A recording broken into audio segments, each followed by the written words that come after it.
They were found just after dawn, three small silhouettes stumbling out from the fog-drenched edge of Whispering Pines Forest. The morning mist clung to their clothes and hair, draping them in a gray shroud that made them look almost unreal. Barefoot, torn clothes hanging in tatters, and eyes wide with a terror that no adult could ever fake, the orphans clung to each other as if letting go would mean instant death. No one could explain how they had survived an entire week alone in those woods. When the three Whispering Pines orphans emerged from the forest in 1974, it was not the relief of their return that struck the first responders. It was the unnatural stillness that followed them. Dawn had barely broken, yet the trees stood unnervingly silent, as if the woods themselves were holding their breath. Officers had been conducting the search for days, preparing quietly for the worst, because children lost in these woods were rarely found alive. But then, from between the thin gray trunks, a shape began to materialize. At first it looked like an animal crawling low, then another shape behind it, and then a third. Only when they stepped into the clearing did the officers realize they were children, moving as though their legs barely remembered how to walk. Their hair was matted with dry leaves, their skin bruised and scraped as if they had pushed through thorns far thicker than anything growing naturally in those woods. Yet the most disturbing part was their eyes, glassy, unfocused, staring through the rescuers rather than at them. The oldest orphan tried to speak, but only managed a sharp inhale, like someone waking from a nightmare and failing to remember how to breathe. The middle child clung to him so tightly her fingers left pale marks on his arm, trembling as though she expected something to reach out from behind the trees and drag her back. The youngest boy was the one who looked over his shoulder again and again, every glance quick and terrified, as if tracking a presence only he could see. When the deputy wrapped a blanket around him, the fabric swallowed his small frame, but it didn't stop the shivering. His lips were cracked from dehydration, yet when he finally spoke, his voice was barely more than a thread. He didn't ask for help, water, or his parents. He whispered, "It followed us out," as if those 4 words alone might summon whatever haunted him.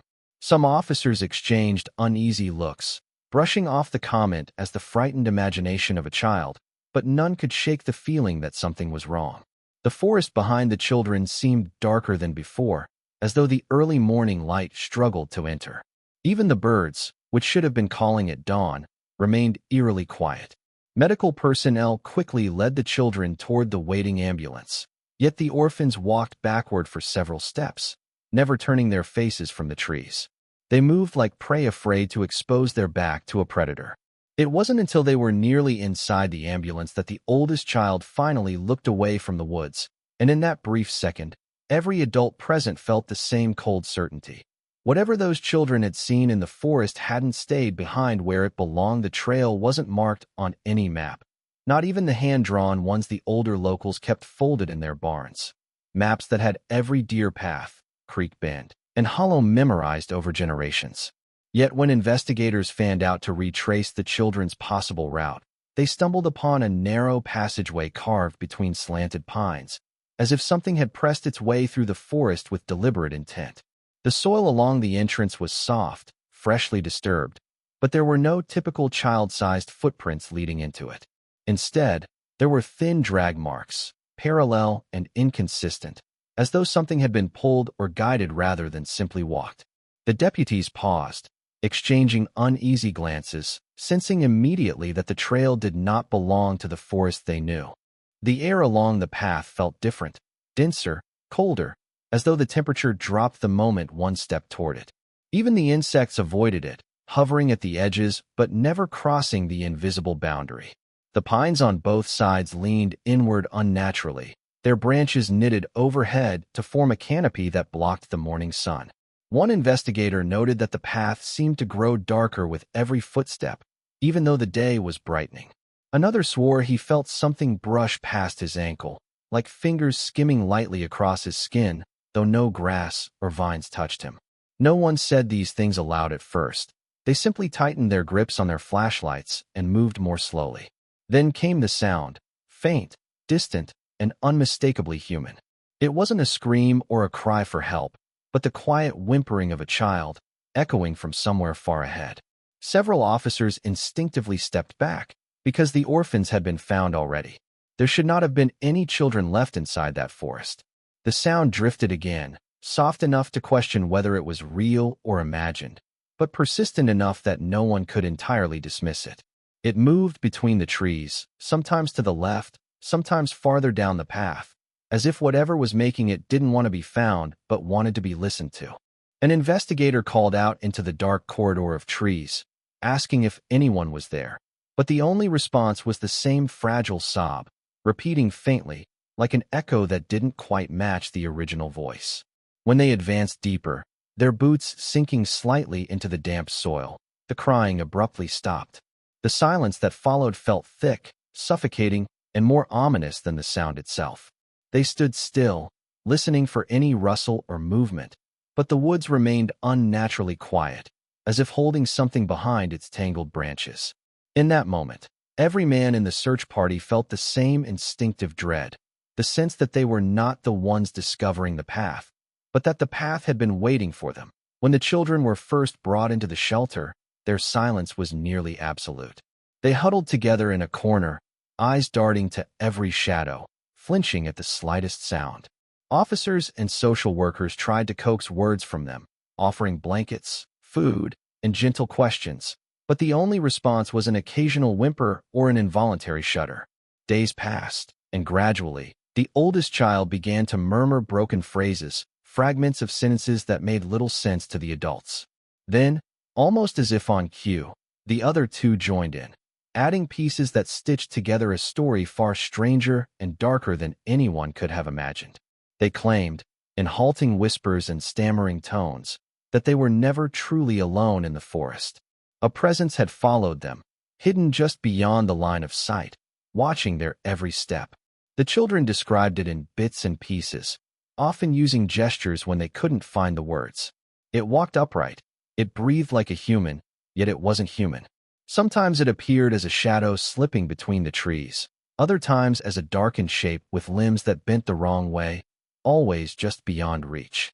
When asked to describe its face, the children would close their eyes and shiver, whispering that it had none, only emptiness where a face should be. Their voices would grow louder and frantic, overlapping in a chorus of fear, as if the memory of that thing pressing close to them was too heavy for a single child to carry alone. The social workers tried to assure them that no such thing could exist, that the forest was just trees and wildlife, but the children would shake their heads violently, insisting it was real. At night, when the lights were dimmed, they refused to sleep, crouching together and peering into the corners of their room, whispering warnings that made the adults' skin crawl. Even during the day, their eyes constantly flicked toward the edges of doors and windows, as if expecting the dark figure to reappear at any moment. The older child began repeating certain phrases over and over, words that made no grammatical sense, but carried a rhythm of warning. Don't follow. Don't turn. It knows. The middle child would sometimes mimic voices of people they had never met, luring the adults into answering questions only to fall silent again, leaving an uncanny stillness behind. The youngest, though often quiet, would mutter fragments like, "It waits where the trees bend," and occasionally point at empty spaces in the room. Slowly, the adults began to notice patterns in what the children were saying, realizing that the warnings were specific, precise, and impossible to dismiss as childish imagination. There was an intelligence behind the whispers, a knowledge of the forest and its hidden paths, and an insistence that the thing they had encountered was neither wild nor innocent. Each account layered upon the others, forming a picture too unsettling to ignore, and leaving everyone who listened with the gnawing certainty that the children had seen something that should not exist in the natural world. The discovery of the makeshift campsite came almost by accident, weeks after the children were found, when a small search party decided to venture deeper into the forest along the trail the orphans had described. The path narrowed and twisted, pressing through dense undergrowth until it opened onto a small clearing hidden from view by a curtain of hanging moss and low-hanging branches. The campsite was unlike anything anyone had expected. It was circular, as though intentionally designed, and although the fire pit in the center was charred black, it felt cold to the touch, as if it had never been used in the warmth of a day, but rather maintained in some unnatural state of perpetual night. Scattered around the pit were crude drawings etched into flat stones and scratched into tree bark, some depicting children huddled together, but most showing humanoid figures without faces, their limbs twisted and elongated in ways that defied normal anatomy. A few of the drawings matched the handwriting of the children, as the investigators later confirmed, but others were unmistakably made by a hand far older and steadier, one that had not belonged to any of the missing orphans. The stones themselves were arranged in peculiar patterns, almost like a ritual circle, with symbols that no one could decipher. Every step closer seemed to amplify the feeling that the forest itself was watching, the branches creaking above as if responding to the presence of intruders. Small fragments of toys, broken dolls, splintered wooden blocks, were scattered near the edges, suggesting the children had tried to make the place feel familiar, yet the air carried a weight of something decidedly unnatural. As the searchers examined the campsite, they noticed subtle signs that it had not been abandoned entirely.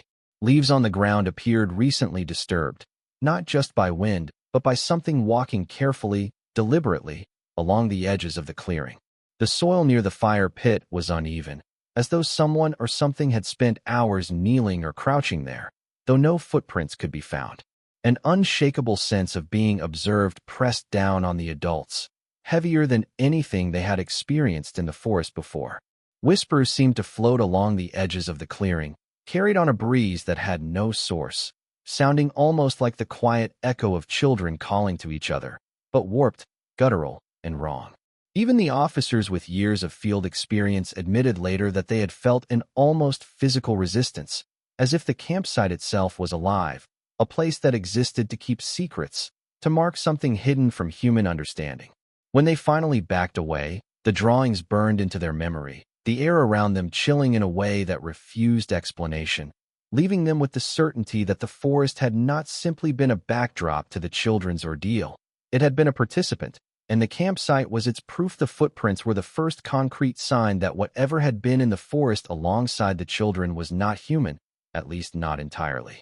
They were discovered the morning after investigators examined the campsite, circling the charred remains of the fire pit in a pattern that suggested some form of deliberate movement or ritual. At first glance, they resembled human footprints, barely larger than the average adults, but a closer inspection revealed distortions that defied logic. The heels were unnaturally elongated, the toes splayed in irregular angles, and the depth of the impressions varied inconsistently, as if the creature who had left them shifted weight in ways no ordinary human could. Some prints appeared almost vertical, as though the foot had struck the ground at a sharp angle, while others were flattened, smudged, as if the creature had been dragging itself along certain sections of the clearing. No one could identify a consistent stride length, yet the footprints clearly circled the camp multiple times, returning to the same positions again and again in a deliberate manner. Officers tried measuring the distances, attempting to trace a path backward to the trees, but the trail seemed to vanish abruptly, leaving only faint depressions in the soil that ended without explanation. It was as if the footprints had been left deliberately for anyone who came later to find, to see, to understand something impossible. Forensic teams took molds and photographs, comparing them to human and animal prints, but nothing matched. The children, when shown the images, reacted instantly, shivering, trembling, sometimes whispering fragments of sentences about the one who walks, the figure that had followed them, yet never fully revealed itself. Each child added details that unnerved the adults further. The footprints shifted subtly in size, sometimes appearing smaller, sometimes larger, as though the creature could alter its own form, or had the ability to compress and stretch its limbs in ways that defied natural anatomy. At night, when the investigators returned to the clearing, the prints seemed to take on a new dimension. The soil, damp from dew, glistened unnaturally, and the shadows cast by the moon made the impressions look as though they were moving, writhing slightly under the light. Some officers swore that the circle of footprints had subtly changed in the morning, though no one had entered the site overnight. The children themselves refused to approach the prints, whispering that the tall one was still close, always just beyond the edge of sight. Every attempt to rationalize them, the wind, animal activity, erosion, fell flat. The prints were precise, intentional, and malevolent in a way that no natural force could mimic. Each step told a story, a warning, and a hint of the intelligence behind the forest's hidden horrors. Standing in the clearing, surrounded by the distorted prints, even the most skeptical adults felt a creeping realization. They were not the first to witness this, and they would not be the last, for something had moved here that did not belong to the world they thought they knew. The night recordings began as a routine measure, a precautionary attempt to capture any sounds from the forest that might help investigators understand what had happened to the children. Small microphones were placed at intervals around the campsite, hidden among the moss-covered roots and branches, while officers retreated to a safe distance. At first, the tapes recorded nothing unusual, only the occasional rustle of leaves, the distant hoot of an owl, and the whisper of wind through the pines. But as the night deepened, the subtle sounds grew stranger, almost imperceptible at first, like the forest itself was breathing. Then came the dragging steps, slow, deliberate, moving along the circumference of the clearing, each footfall heavy yet oddly silent, leaving no impression in the soil. The microphones picked up low-frequency vibrations that rattled slightly in the recording devices, something that could not be produced by a human or animal of ordinary size. The dragging was accompanied by an irregular breathing, heavy and wet, echoing in a rhythm that was disturbingly close to a human inhale and exhale, but warped, uneven, and almost guttural. The officers monitoring the feed noticed their own pulse quicken as the sounds intensified, as if the recording itself carried a presence into the room where they listened. Then came the voice. It was faint at first, barely above the background noise, a whisper that seemed to mimic the officer's own speech patterns. One officer spoke a name in jest, testing whether it would respond, and the microphone picked up a chilling repetition, not only of his words, but of the exact tone he had used, slowed slightly, distorted, unnatural.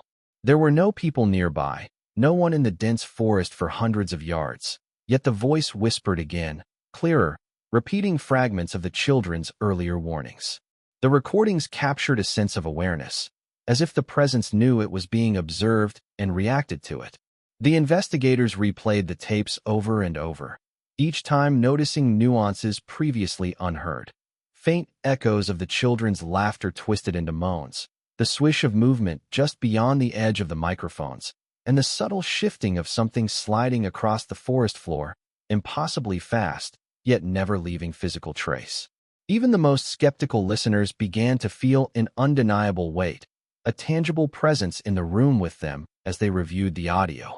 When they attempted to bring the children back to the site, the older child shook his head violently, whispering that the tall one had already sensed the microphones, that it knew they were listening, and that it would not be kind to anyone who tried to follow the sound.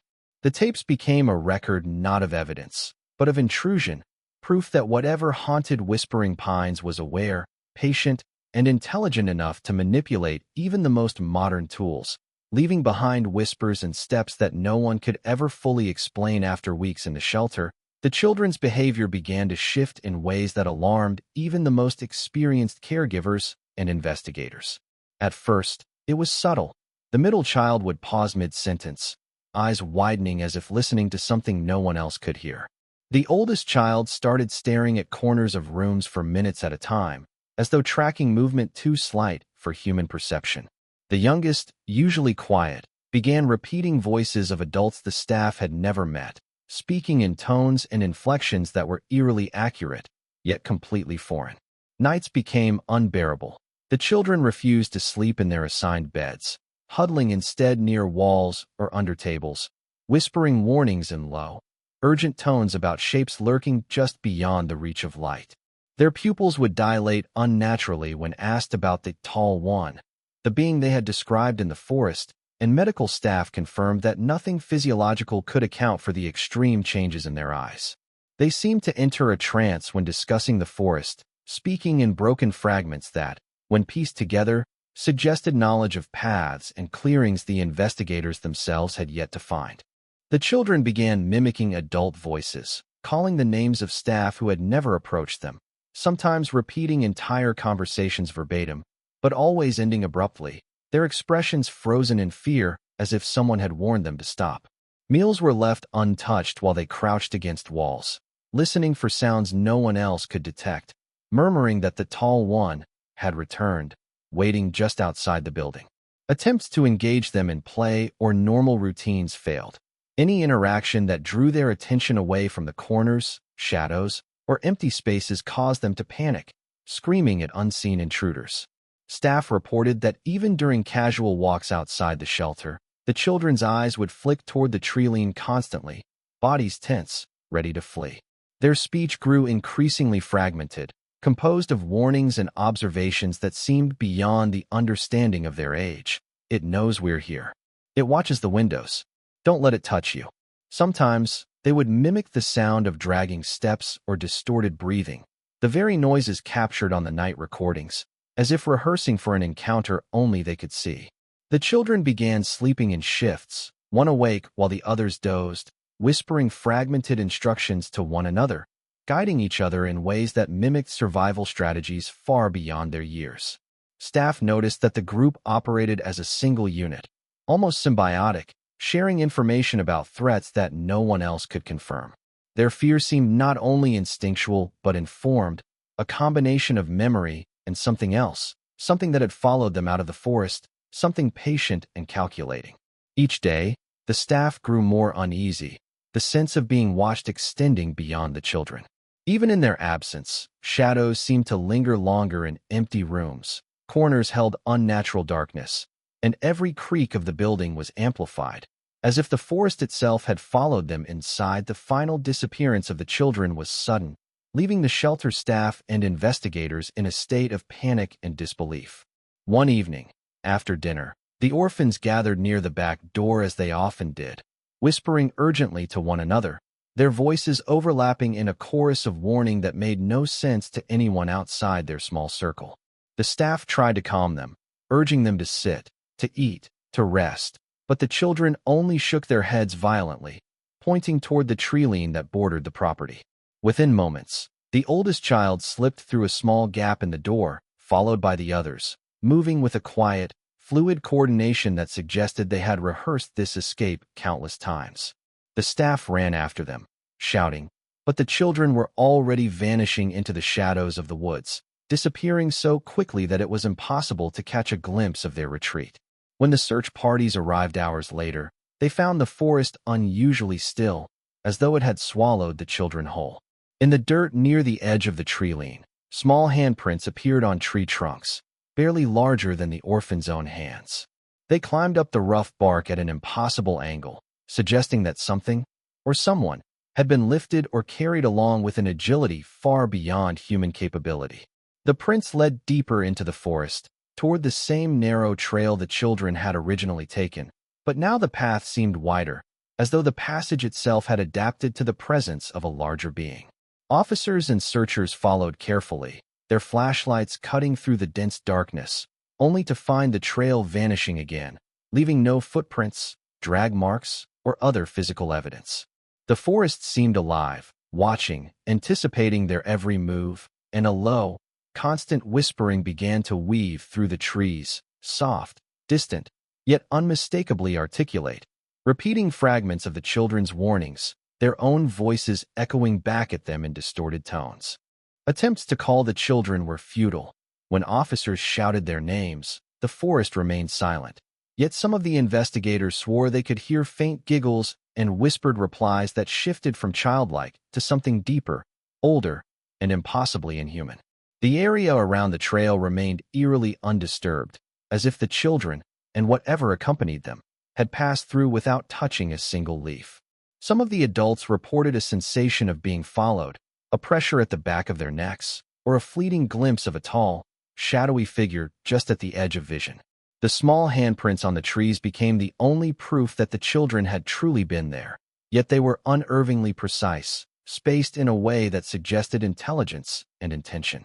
Days later, the trail faded into the dense forest entirely, leaving nothing but whispered warnings carried on the wind and a chilling certainty among all who searched. The children had not simply run away. They had returned to the forest willingly, guided by something older, stranger, and far more dangerous than anything the adults could comprehend, and that whatever had led them back remained watching, waiting, patient, and very much alive.